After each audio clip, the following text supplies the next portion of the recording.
Eh bien, bonsoir à tous les amis, supporters, supportrices parisiens, parisiennes, supporters, supportrices d'autres clubs, amoureux, amoureuses du football, bienvenue à vous les amis. Bah écoutez, je suis très content, très excité, très foufou de vous retrouver parce que là les gars, là on rentre dans le Money Time. Là c'est la dernière ligne droite là.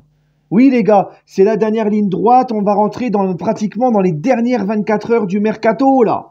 Hein, tout va partir en live, là ça va être une journée de folie demain. Et ben nous les passionnés de foot, bah ça nous excite. Voilà, c'est comme ça. Tu vois, ça excite les fous, tout ça. D'accord?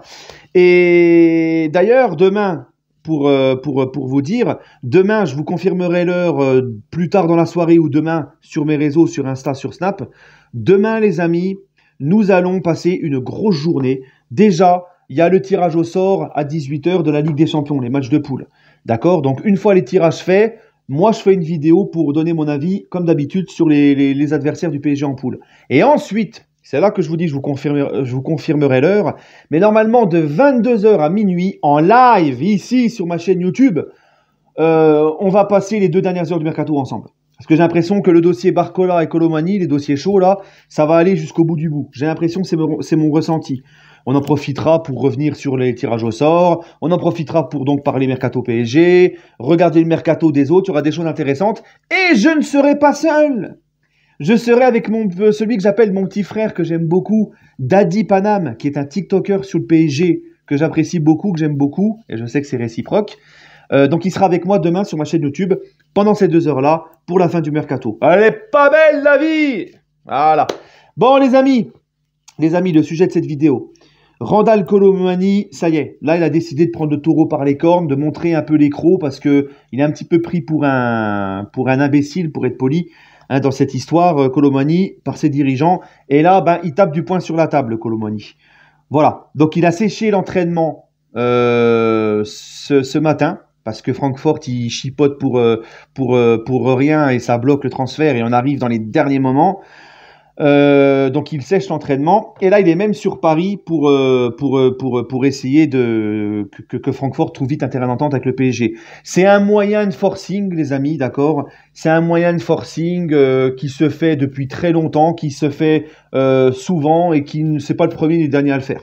D'accord? Donc Colomani les gars, Colomani reste ferme, ne lâche rien. Là il est actuellement sur Paris. Après avoir viré toutes les couilles de loup de notre chère unité, de notre chère section, nous allons sauver, libérer le soldat Colomani, comme nous avons libéré, il y a des années en arrière, Paris, l'Alsace et la Lorraine.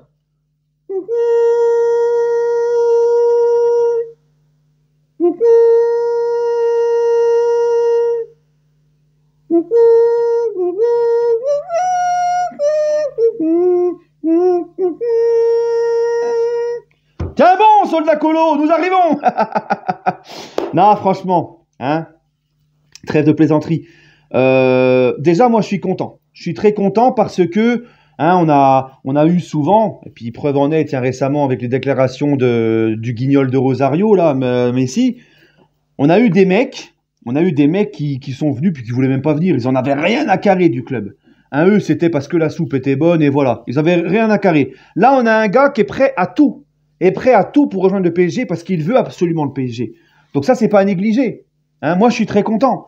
Et en plus, Colomani, c'est un joueur que j'apprécie énormément. C'est un titi parisien, c'est un joueur français qui s'entend très bien avec Dembélé et Mbappé. C'est un jeune joueur, c'est un joueur qui a encore une marge de progression. C'est un mec qui peut apporter de la profondeur de jeu, qui est rapide, qui est technique, qui participe au jeu, qui est adroit devant les buts. Ça serait le pivot pour moi idéal aussi pour Mbappé, tout ça. Donc franchement, moi je valide à 2000%. Je suis très content. Maintenant, ce qui s'est passé, les gars, c'est que Colomani, ouais, ok, la méthode, beaucoup disent, ouais, mais attends, si ça serait à Paris, on serait pas content. Les gars, il faut savoir une chose, c'est que Colomani, les dirigeants de Francfort, ils ont ni respecté le PSG, ni Colomani dans cette histoire. Et le respect, ça va dans les deux sens. Parce qu'en fait, Francfort, ils ont dit à Colomani, s'il y a une offre intéressante qui correspond à ce qu'on veut, tu pars. Il s'est mis d'accord avec le PSG. Au départ, Francfort voulait 80 millions. Le PSG a fait une offre là de 80 millions, hein, qui monte à 80 millions avec les bonus compris. D'accord? Et là, bizarrement, ils ont décidé, non, finalement, c'est pas 80, c'est 100 millions. Donc au bout d'un moment, il faut arrêter de prendre les gens pour des cons, il faut tenir ses paroles. C'est comme si demain, il y a par exemple, je sais pas, moi, Mbappé veut partir du PSG et il l'annonce parce que c'est ce que Colomani a fait. Colomani, jusqu'au bout, les gars, vous pouvez me dire ce qu'il veut, il a été irréprochable. Il a prévenu sa direction qu'il voulait partir. Il a prévenu, il s'est montré très réglo. Il a été s'entraîner normalement, tranquillement. Il a montré un très bon état d'esprit. Il a joué les premières journées de Bundesliga. Tu vois, il a pas fait un bruit. Mais il a en plus eu le respect d'être franc direct, tu vois, de dire je veux partir, c'est bon, moi je veux aller au PSG, je veux quitter Francfort, merci pour tout. Bah moi, si c'est Mbappé qui fait ça, qui dit aux dirigeants je veux partir au Real, maintenant c'est bon, je veux tourner la page, que le PSG dit au Real si vous voulez Mbappé, c'est 200 millions, et puis que dès que le Real pose les 200 millions, oh bah non, bah finalement c'est 230. Bah non, là je serais le premier aussi à dire que les dirigeants du PSG, eh ben ils abusent. Voilà, et ben là c'est pareil. Les Francfort n'a pas respecté le PSG, ni Colomani, ni leurs promesses. Hein, donc c'est ça que je déplore. Et on le sait tous. On le sait tous, les amis, on va pas se mentir, que si c'est le Bayern Munich ou le Barça ou le Real qui veut Colomani, Francfort, ils n'auraient pas fait ça. Francfort, ils n'auraient pas dit « Ah bah non, maintenant c'est plus 80, c'est 100 millions ». Tu vois ce que je veux dire? Parce que dès que c'est le PSG, c'est le tarif PSG, c'est le traitement PSG. Sous prétexte que, comme le dit le directeur sportif de Francfort, sous prétexte que le PSG, ils ont de l'argent, donc voilà. Voilà, hein. Ça c'est bidon, hein, parce que le PSG sont comme tout le monde, ils ont des contraintes avec le fair play financier, ils sont soumis aux règles de fair play financier. Donc c'est quoi cet argument de croire que le PSG peut dépenser n'importe comment et à tout va comme ça? Tu vois, il y a des trucs à respecter. Tu passes pas de 80 à 100 millions comme ça. Au bout d'un moment, il faut arrêter, tu vois. Donc moi, c'est ce traitement qui m'énerve. Donc il n'y a ni de respect de Colomani, ni de respect envers le PSG. Et ce qu'il a fait Colomani, encore une fois, mais tout le monde le fait dans le mercato, c'est pas la première ni la dernière fois. Et puis quand c'est des joueurs qui sèchent les entraînements pour forcer un transfert dans des clubs comme le Real, le Barça, le Bayern et j'en passe, eh ben, hein, on nous dit que c'est merveilleux, que c'est beau, que c'est magnifique, qu'ils ont envie de rejoindre ces grands clubs, ces grandes institutions, parce que c'est des clubs qui attirent, c'est des clubs qui tout le monde veut y aller. Mais quand c'est le PSG, c'est mal apparemment. Hein, bref, de toute façon, dès que c'est le PSG, c'est toujours mal. Donc voilà. Donc aussi, c'est à Francfort de comprendre que tu poses des prix, après tu augmentes et c'est bon au bout d'un moment. Hein, donc c'est compréhensible ce qu'il fait. Et puis de toute façon, s'il n'y a pas de terrain d'entente et que Francfort ne respecte pas sa parole, Colomani va reprendre l'entraînement. Bon, il sera peut-être sanctionné, je pense, parce qu'il a séché l'entraînement. Mais ça n'empêchera pas de tout donner sur le terrain comme il a l'habitude de faire et de rester malgré tout, faire sa saison avec Francfort et pas faire de vagues.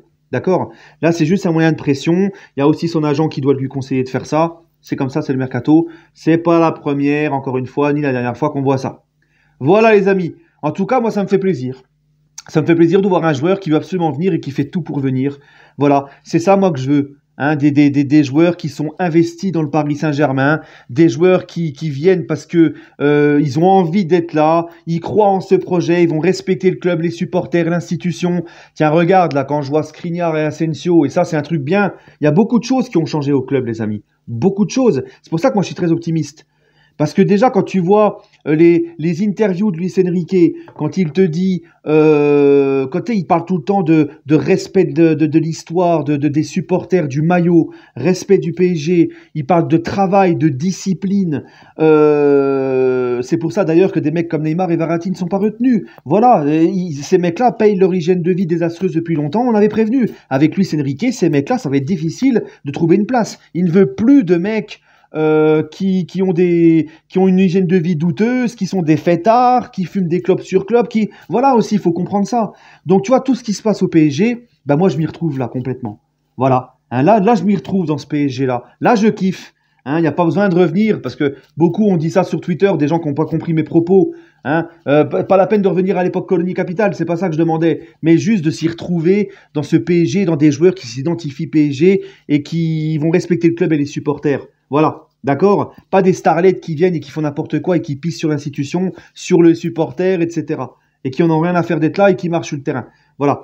Donc moi, tout ce qui se passe au club là, ce que met en place Luis Enrique, comment il parle, ce qu'on voit aussi, tout ça se retranscrit aussi dans le jeu qu'on voit, les efforts sur le terrain.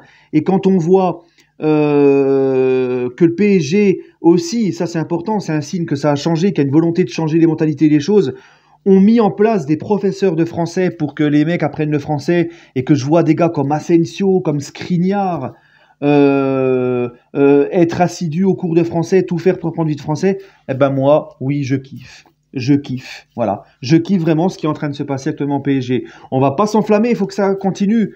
Mais on a souvent demandé des changements positifs, beaucoup de choses doivent changer, et c'est en train de changer.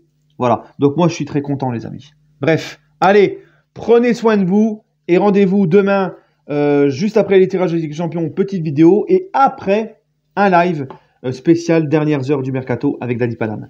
Prenez soin de vous les amis, et allez Paris.